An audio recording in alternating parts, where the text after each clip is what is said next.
Scarcity mentality among Africans is causing us to ignore the power of collaboration. What it means is that we don't take advantage of the power of collaboration enough to enable us move forward in Africa.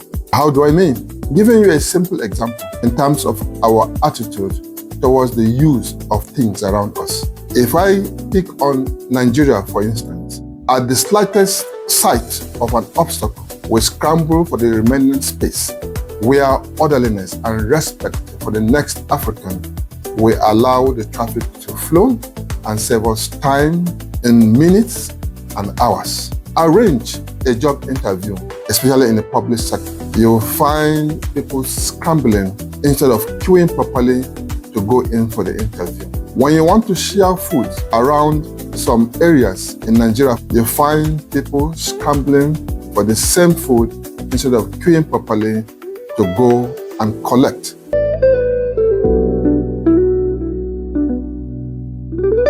If we take it further, you'll see that it is also encouraging certain things within the working environment. You'll find that because the people in position are reserving some roles in those offices for their brothers and sisters, it means that you must know somebody on the inside to get the job. Again, while working, you may have to lick boots or suck up to someone before you get promoted. All of this is encouraging scarcity mentality, which is showing up in the way we scramble for things around us. Why? Because we no longer love truth and hard work among us. Who is there today to help us realize African Renaissance?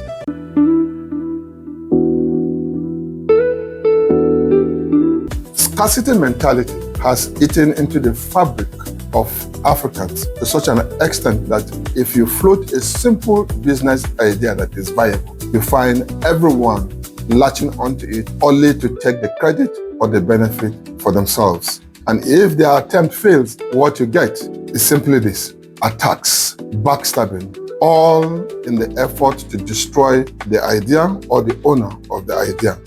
Strange is the fact that even Africans in the diaspora are supposed to know better do the same, when we expect that they would have learned well from the West to encourage other Africans to float good and viable ideas.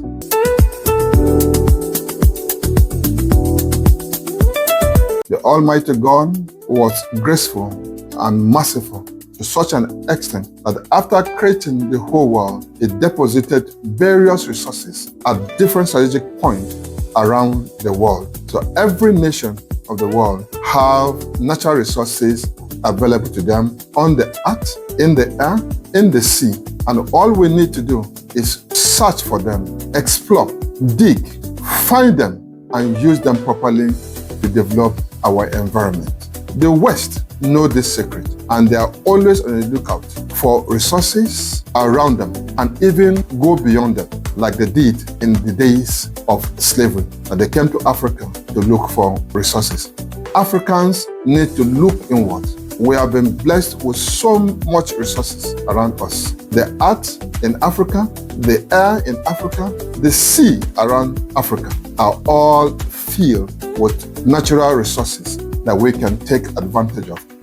However, to take advantage of all the resources that the Almighty God has placed around Africa, there's one change anchor that we must employ, and that is collaboration.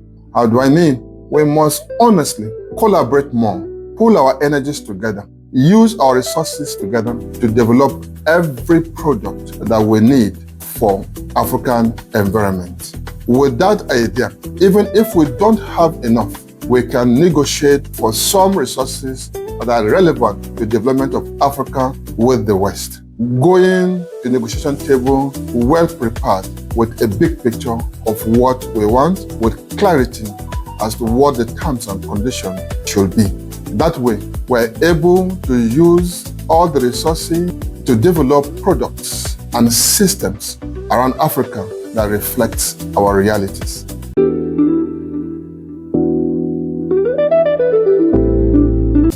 From the standpoint of collaboration, Africa no longer needs to fit into the room. We need to, by way of taking advantage of the resources that God has given to us in Africa, to produce products that are Africa-centric, systems that are Africa-centric, and use them to break the wall that the West has built around us. Expand it to such an extent that the whole world will begin to adjust to the new normal in Africa.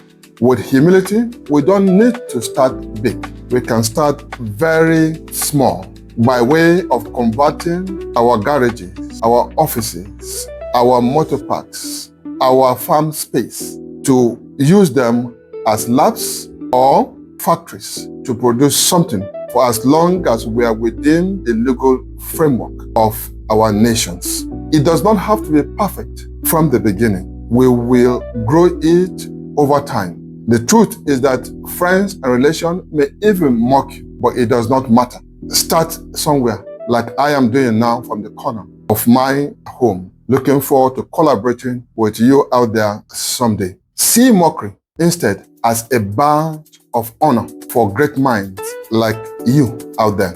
We don't have to be all entrepreneurs, but you can be that great African mind that is capable of turning out great ideas for entrepreneurs to be happy to put their money on it in order to grow it. So don't be shy. Float your idea. Say it out. Collaborate with people who are honest around you, and you will be shocked at what you will realize in the end.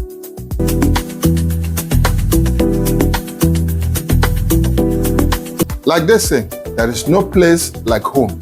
Therefore, to Africans in the diaspora, I have this simple advice to give. Please serve well and serve within the laws of the land that you are. But most importantly, learn well. Learn to such an extent that you make meaningful contribution to those nations where you are today.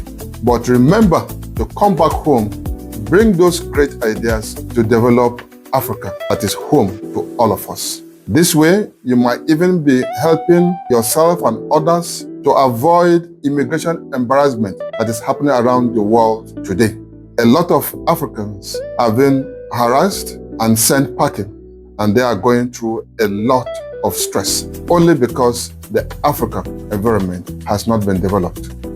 In summary, African Renaissance will come faster if all of us in Africa make the right sacrifices and collaborate more. What are your thoughts on this?